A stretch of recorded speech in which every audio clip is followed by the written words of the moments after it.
कोटा के उद्योगनगर पुलिस ने झारखंड से अपहरण कर लाई गई मां और बेटे को दस्तयाब कर लिया है और साथ ही मामले में 3 आरोपियों को गिरफ्तार किया है। जानकारी के मुताबिक दोनों मां बेटे को अपहरण कर बेचने के लिए लाया गया था, जिसकी सूचना बचपन बचाओ आंदोलन की अधिकारी रेखा कुमारी को मिली और उसके बाद ये कार्रवाई की गई।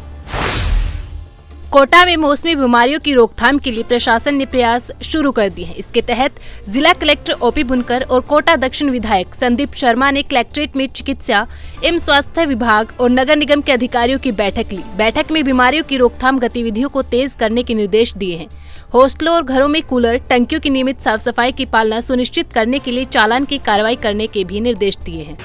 अभी डेंगू के जो केसेस बढ़ रहे हैं, डेंगू केसेस की रोकथाम प्रिवेंशन के लिए जो एक्टिविटी चल रही है, उनके बारे में एक एडवाइजरी जारी की गई है जो सभी व्यक्तियों के बिल्कुल उपलब्ध है।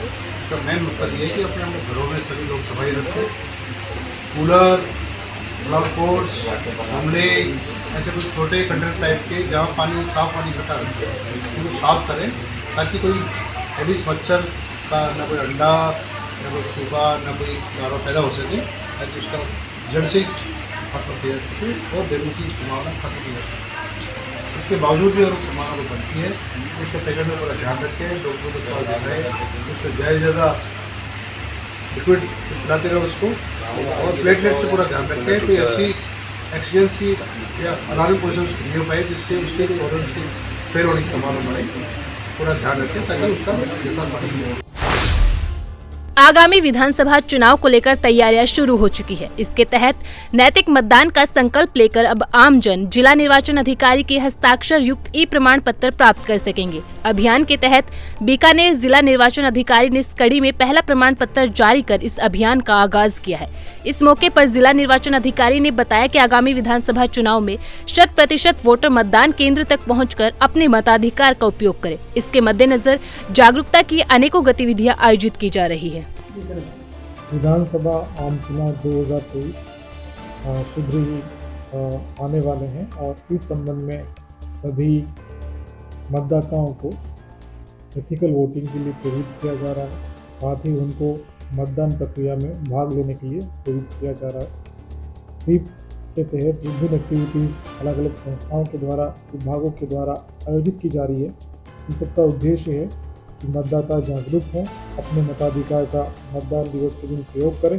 साथ ही जो मतदान करेंगे वो सिद्धांतों पर बेस्ड जो एथिकल वोटिंग करें, किसी प्रलोभन में, किसी लालच में, किसी भय में आकर वोट न करें। इस संबंध में आज हमने एक सर्टिफिकेशन प्रोग्राम लॉन्च किया है।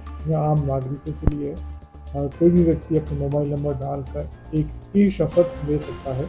इसमें शपथ में ये आएगा वो मतदान करेंगे, साथ ही नैतिक मतदान करेंगे। उनको एक सर्टिफिकेट जिला निर्वाचन अधिकारी, जिला कलेक्टर बीकानेर द्वारा साइन जारी होगा।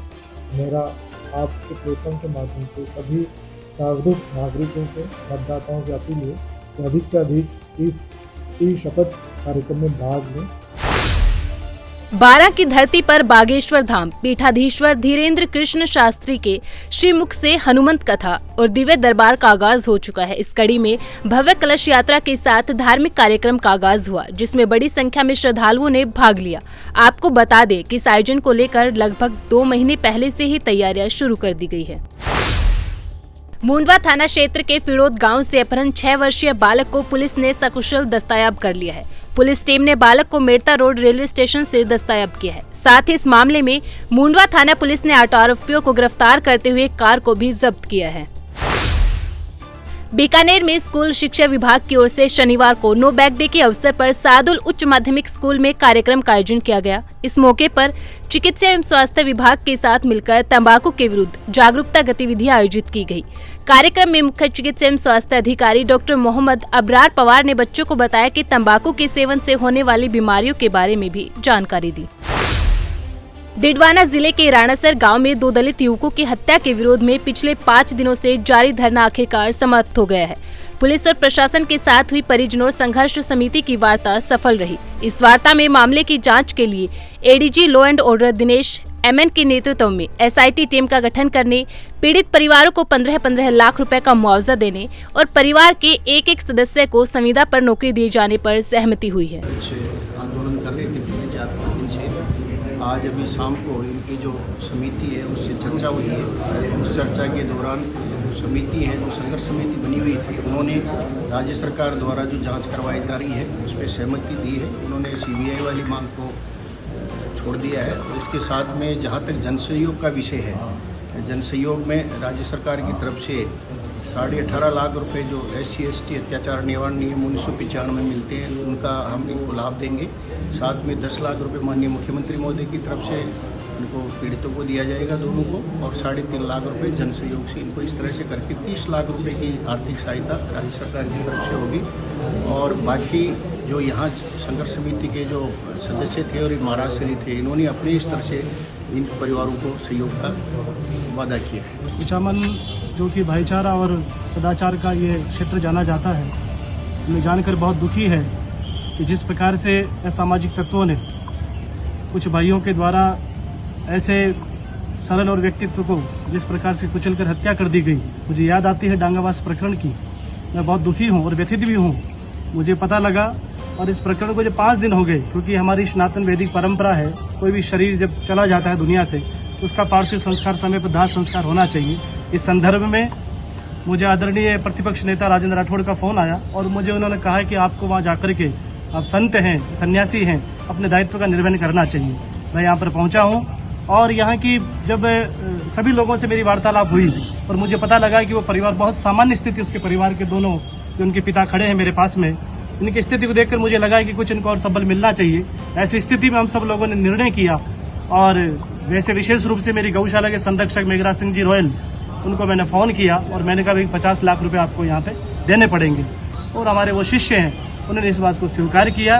तो आज हमें बड़ी खुशी इस बात की भी है कि जो 5 दिन से जो लाशें पड़ी थी उनका दाह संस्कार आज होगा और ये पूरे परिवार के सभी लोग हमारे साथ मौजूद हैं। कितनी सहायता मिली है? 50 लाख रुपए 60 लाख रुपए की हम लोगों ने यहाँ पर 50 लाख रुपए मेघराज सिंह जी द्वारा और 10 लाख रुपए बीजेपी जो इनकी कमेटी उसके द्वारा कुल मिलाकर आर्थिक परिवार को सहयोग दिया जा रहा है। दिन तक ये संघर्ष रहा जिसमें सभी शहरवासियों का बहुत बहुत धन्यवाद रहा और ये बिल्कुल पूरे सभी समाज की तरफ से ये धरना जारी रहा और हम हमारी मांगों पर अड़े रहे। हमारी मांगें जो थी, उन्होंने SIT गठित की है, जो दिनेश MM सर के दिशा निर्देश पे वो SIT गठित करके इनकी मामले की जांच करेंगे और संतों का इसमें बहुत बड़ा सहयोग रहा है। और जो नवा विधानसभा में पहले हनुमान हत्याकांड हुआ लेकिन कोई सहयोग राशि नहीं मिली थी, केवल 4,02,500 रुपये मिली थी। उसके बाद में प्रेमाराम हत्याकांड इस नवा विधानसभा में हुआ, उसमें कोई सहायता नहीं मिली थी। यहाँ पे लीला देवी बावरी हत्याकांड हुआ था, उसमें भी कोई किसी तरीके की कोई सहायता नहीं मिली थी। लेकिन इसमें सभी शहरवासियों के सहयोग से, पूरे प्रशासन के सहयोग से, सरकार के सहयोग से, इसमें प्रत्येक तमाम आम आदमी जो धरनार्थी सभी गांव-गांव ढाणी से जो पधारे हुए, मेरी ओर से और पूरी संघर्ष समिति की ओर से, सभी शहरवासियों की ओर से बहुत बहुत धन्यवाद। श्री गंगानगर में PBM के कैंसर रोग विशेषज्ञ डॉक्टर पंकज टाटिया ने सुट्टा नहीं मिलेगा अभियान की शुरुआत की है। डॉक्टर पंकज टाटिया ने पुरानी आबादी केमिस्टों के सहयोग से होटल हुक्मी हेरिटेज में आयोजित कार्यक्रम में कैंसर की भयावता के बारे में जानकारी दी। डॉक्टर टाटिया ने कहा, शहर में बहुत से ऐसे लोग हैं जो स्मोकिंग करते हैं, अपने स्वास्थ्य से खिलवाड़ करते हैं। ऐसे लोगों को जागरूक करने के लिए, उनका नशा छुड़वाकर सम्मानित करने के लिए सुट्टा नहीं मिलेगा मुहिम की शुरुआत की है। कठुमर थाना क्षेत्र के गांव मसारी में चोरों का आतंक देखने को मिल रहा है। चोरों ने एक मकान पर धावा बोलकर करीब 3.25 लाख रुपए और जेवर चुराकर फरार हो गई। सूचना मिलते ही कठुमर थाना पुलिस ने मौके पर पहुंचकर घटना स्थल का जायजा किया और चोरों की तलाश शुरू कर दी है। रात्रि को 10 बजे मैं मेरी ससुराल से आया था, गाड़ी लेकर गया था, मेरे साथ में मिसेज भी थी और हम सुबह मैं निकला था। तो सुबह निकला मैं तो घूम घाम के और ससुराल होते हुए मैं आया। तो वहाँ से आकर के हम रात को 10 बजे 10 पे या 10 बजे के लगभग में हम घर में अंदर घुस के और गाड़ी बाहर घेर में खड़ी करके और हम अंदर आ गए अपने, कोई दिक्कत नहीं। अंदर में हमने कपड़े वपड़े उतारे, मिसेज ने भी अपने कपड़े उतारे। तो उनका जो पहन रखा था, जो गहना पहन के गए थे वो सारा उतार के उन्होंने अलमारी का लॉकर खोल के और उसमें रख दिया। और मैंने हमारे पैसे अंदर रखे ही थे, पहले से ही रखे थे। हाँ, तो हाँ 2,78,000 रुपये थे। 2,28,000 रुपये तो लॉकर में एक में रखे थे। 50,000 रुपये एक बैग में एक्स्ट्रा रखे हुए थे वो का। हाँ तो उन लोगों ने क्या है कि 2,28,000 रुपये भी और 50,000 रुपये भी निकाल करके कुल राशि 2,78,000 रुपये थी। और गहने का एक सीतारामी थी और 2 अंगूठी थी सोने की। खानपुर उपखंड क्षेत्र में मानसून की बेरुखी बरकरार है। क्षेत्र में पिछले 13 दिनों से बारिश नहीं हुई है। गर्मी के कारण जमीन की नमी खत्म होने से फसलें सूखने लगी है। मौसम वैज्ञानिकों की माने तो आगामी 4 दिनों में भी बारिश की कोई उम्मीद नहीं है। झालरा, पाटन, झालावाड़ के आसपास का ग्रामीण एरिया और अन्य कस्बों में फसलें सूखकर पीली पड़नी शुरू हो चुकी है। किसानों ने संभावना जताई है कि अगर इस सप्ताह बारिश नहीं हुई तो सोयाबीन, मक्का, धान की फसल सूखकर खत्म हो जाएगी।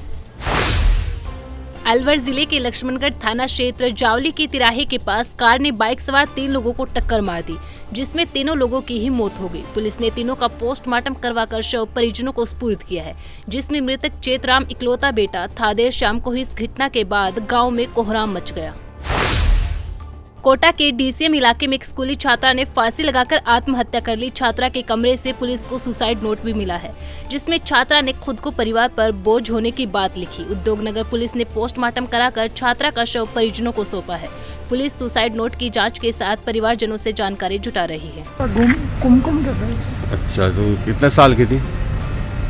15 या 16 साल के आसपास। अच्छा, और कुछ भी नहीं हुआ, बस वो सवेरे सवेरे जैसे काम के लिए तैयार होते हैं तो मैं तो निकल गया और पीछे से वो दोनों छोटी गुड़िया और वो दोनों मेरी पत्नी भी निकल गई। अब ऐसे तो पता नहीं है सर, मैं तो आज मेरे को तो पता भी नहीं है। सुसाइड नोट ये बताया इन्होंने कि भाई सुसाइड नोट मिला उसके दौरान। अलवर जिले की खेडली थाना पुलिस ने अवैध शराब के खिलाफ कार्रवाई को अंजाम दिया है। पुलिस ने एक आरोपी को गिरफ्तार कर उसके कब्जे से 60 पेटी देशी शराब जब्त की है। खेडली थानाधिकारी महावीर प्रसाद ने जानकारी दी। बागेश्वर धाम के पंडित धीरेन्द्र शास्त्री रविवार को कोटा एयरपोर्ट पहुंचे, जहां भाजपा के विधायकों द्वारा उनका स्वागत किया गया। बागेश्वर धाम के धीरेन्द्र शास्त्री को देखने के लिए एयरपोर्ट पर हजारों की संख्या में भीड़ उमड़ पड़ी। नियंत्रण करने के लिए पुलिस को गहरी मशक्कत करनी पड़ी। धीरेन्द्र शास्त्री बाद में 12 के लिए सड़क मार्ग से रवाना हो गए। देश और दुनिया की हर बड़ी खबर के लिए सब्सक्राइब करें नवतेज टीवी और पल पल के अपडेट्स के लिए बेल आइकन को दबाना ना भूलें, क्योंकि आपकी खबरों का भरोसेमंद साथी है नवतेज टीवी।